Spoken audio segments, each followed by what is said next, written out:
As a student of adversity, I've been struck over the years by how some people with major challenges seem to draw strength from them.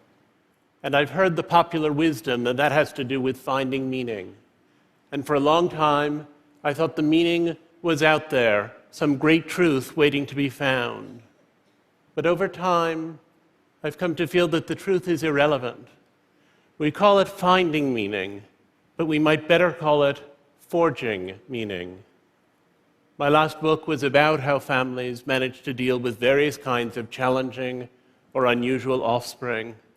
And one of the mothers I interviewed, who had 2 children with multiple severe disabilities, said to me, "People always give us these little sayings like, 'God doesn't give you any more than you can handle.'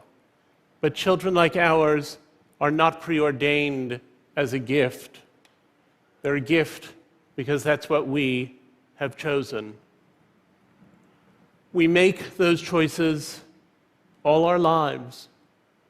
When I was in 2nd grade, Bobby Finkel had a birthday party and invited everyone in our class but me. My mother assumed there'd been some sort of error, and she called Mrs. Finkel, who said that Bobby didn't like me and didn't want me at his party. And that day, my mom took me to the zoo and out for a hot fudge sundae. When I was in 7th grade, one of the kids on my school bus nicknamed me Percy as a shorthand for my demeanor. And sometimes he and his cohort would chant that provocation the entire school bus ride, 45 minutes up, 45 minutes back. Percy, Percy, Percy, Percy. When I was in 8th grade, our science teacher told us that all male homosexuals develop fecal incontinence because of the trauma to their anal sphincter. And I graduated high school without ever going to the cafeteria, where I would have sat with the girls and been laughed at for doing so, or sat with the boys and been laughed at for being a boy who should be sitting with the girls. I survived that childhood through a mix of avoidance and endurance. What I didn't know then, and do know now, is that avoidance and endurance can be the entryway to forging meaning. After you've forged meaning, you need to incorporate that meaning into a new identity. You need to take the traumas and make them part of who you've come to be, and you need to fold the worst events of your life into a narrative of triumph, evincing a better self in response to things that hurt. One of the other mothers I interviewed when I was working on my book had been raped as an adolescent and had a child following that rape, which had thrown away her career plans and damaged all of her emotional relationships. But when I met her, she was 50, and I said to her, "Do you often think about the man who raped you?" And she said, "I used to think about him with anger, but now only with pity." And I thought she meant pity because he was so unevolved as to have done this terrible thing. And I said, "Pity?" And she said, "Yes, because he has a beautiful daughter and 2 beautiful grandchildren, and he doesn't know that, and I do. So as it turns out, I'm the lucky one." Some of our struggles are things we're born to: our gender, our sexuality, our race, our disability. And some are things that happen to us: being a political prisoner, being a rape victim, being a Katrina survivor. Identity involves entering a community to draw strength from that community and to give strength there too. It involves substituting "and" for "but." Not "I am here, but I have cancer," but rather "I have cancer and I am here." When we're ashamed, we can't tell our stories, and stories are the foundation of identity. Forge meaning, build identity. Forge meaning and build identity. That became my mantra. Forging meaning is about changing yourself. Building identity is about changing the world.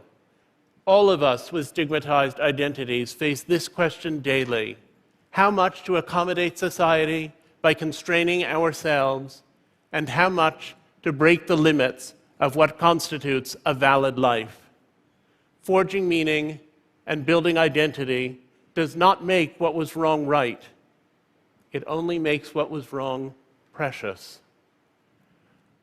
In January of this year, I went to Myanmar to interview political prisoners, and I was surprised to find them less bitter than I'd anticipated. Most of them had knowingly committed the offenses that landed them in prison, and they had walked in with their heads held high, and they walked out with their heads still held high, many years later. Dr. Mathi Da, a leading human rights activist who had nearly died in prison and had spent many years in solitary confinement, told me she was grateful to her jailers for the time she had had to think, for the wisdom she had gained, for the chance to hone her meditation skills. She had sought meaning and made her travail into a crucial identity.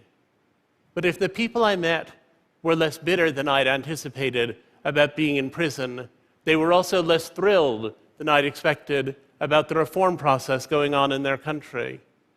Mathi Da said, "We Burmese are noted for our tremendous grace under pressure, but we also have grievance under glamour," she said, "and the fact that there have been these shifts and changes doesn't erase the continuing problems in our society that we learned to see so well while we were in prison."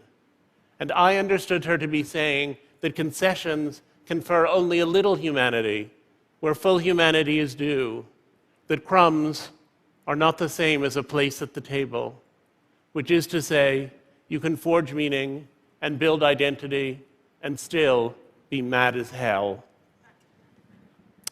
I've never been raped, and I've never been in anything remotely approaching a Burmese prison. But as a gay American, I've experienced prejudice and even hatred, and I've forged meaning, and I've built identity, which is a move I learned from people who had experienced far worse privation than I've ever known. In my own adolescence, I went to extreme lengths to try to be straight. I enrolled myself in something called sexual surrogacy therapy, in which people I was encouraged to call doctors prescribed what I was encouraged to call exercises with women I was encouraged to call surrogates, who were not exactly prostitutes, but who were also not exactly anything else. My particular favorite was a blonde woman from the Deep South who eventually admitted to me that she was really a necrophiliac and had taken this job after she got in trouble down at the morgue.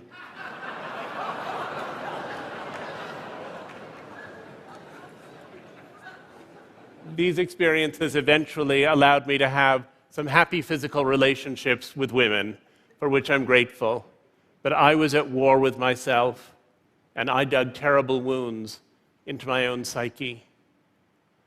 We don't seek the painful experiences that hew our identities, but we seek our identities in the wake of painful experiences. We cannot bear a pointless torment, but we can endure great pain if we believe that it's purposeful. Ease makes less of an impression on us than struggle.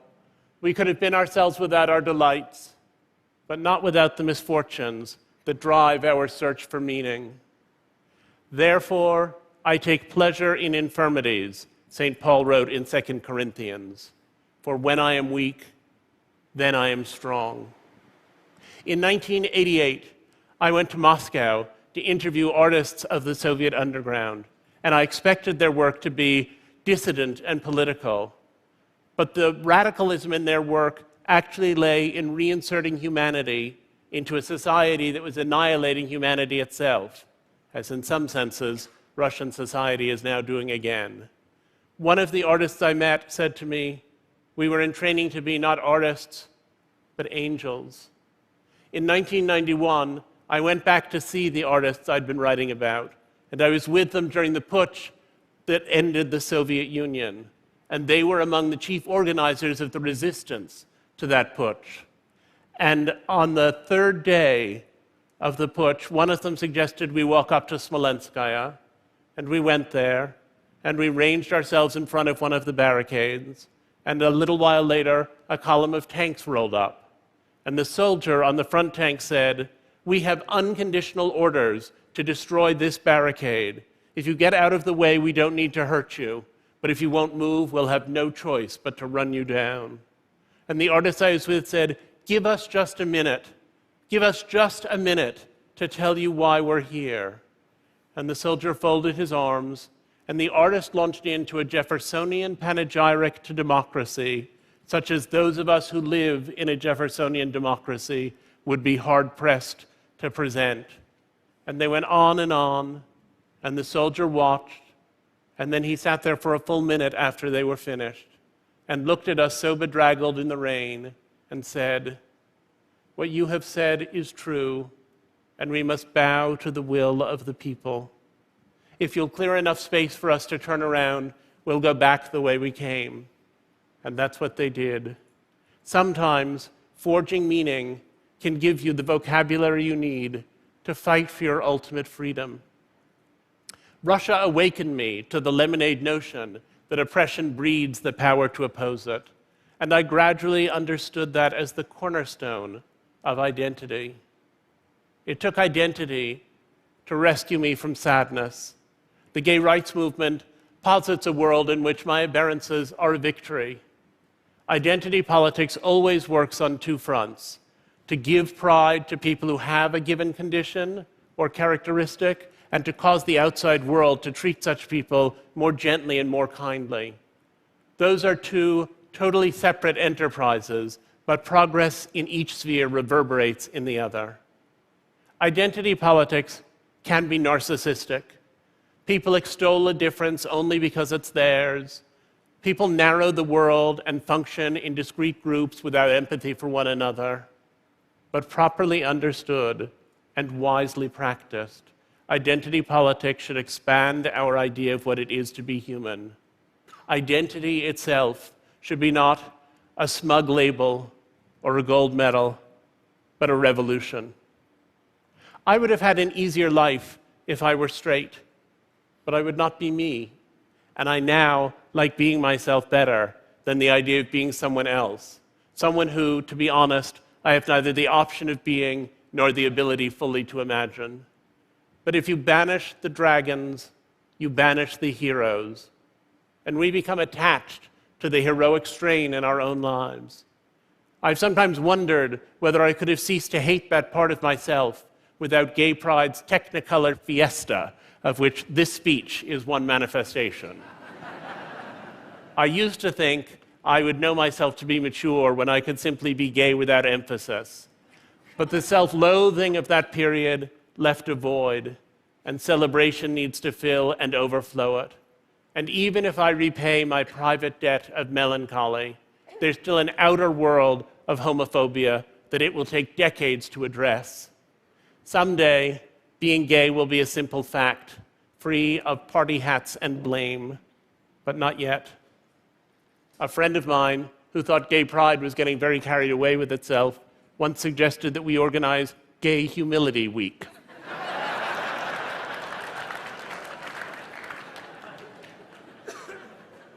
It's a great idea, but its time has not yet come. And neutrality, which seems to lie halfway between despair and celebration, is actually the end game. In 29 states in the US, I could legally be fired or denied housing for being gay. In Russia, the anti-propaganda law has led to people being beaten in the streets. 27 African countries have passed laws against sodomy, and in Nigeria, gay people can legally be stoned to death, and lynchings have become common. In Saudi Arabia recently, 2 men who had been caught in carnal acts were sentenced to 7,000 lashes each. and are now permanently disabled as a result. So who can forge meaning and build identity? Gay rights are not primarily marriage rights, and for the millions who live in unaccepting places with no resources, dignity remains elusive. I'm lucky to have forged meaning and built identity, but that's still a rare privilege, and gay people deserve more collectively than the crumbs of justice. And yet, every step forward is so sweet. In 2007, 6 years after we met, my partner and I decided to get married. Meeting John had been the discovery of great happiness and also the elimination of great unhappiness. And sometimes I was so occupied with the disappearance of all that pain that I forgot about the joy, which was at first the less remarkable part of it to me. Marrying was a way to declare our love as more a presence than an absence. Marriage soon led us to children, and that meant new meanings and new identities, ours and theirs.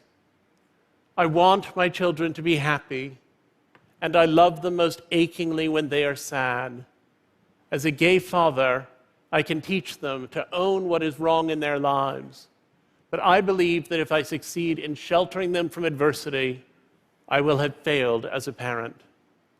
A Buddhist scholar I know once explained to me that Westerners mistakenly think that nirvana is what arrives when all your woe is behind you and you have only bliss to look forward to.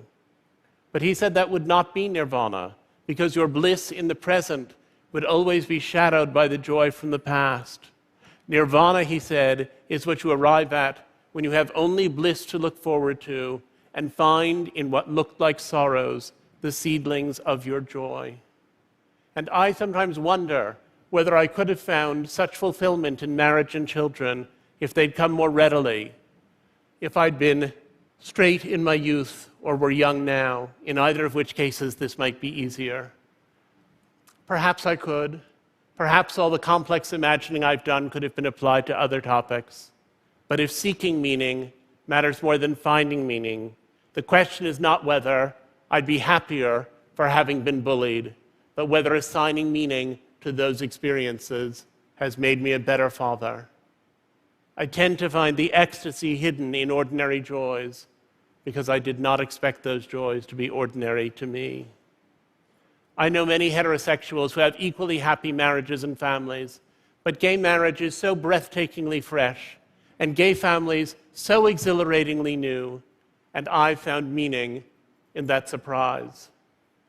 In October, it was my 50th birthday, and my family organized a party for me. And in the middle of it, my son said to my husband that he wanted to make a speech.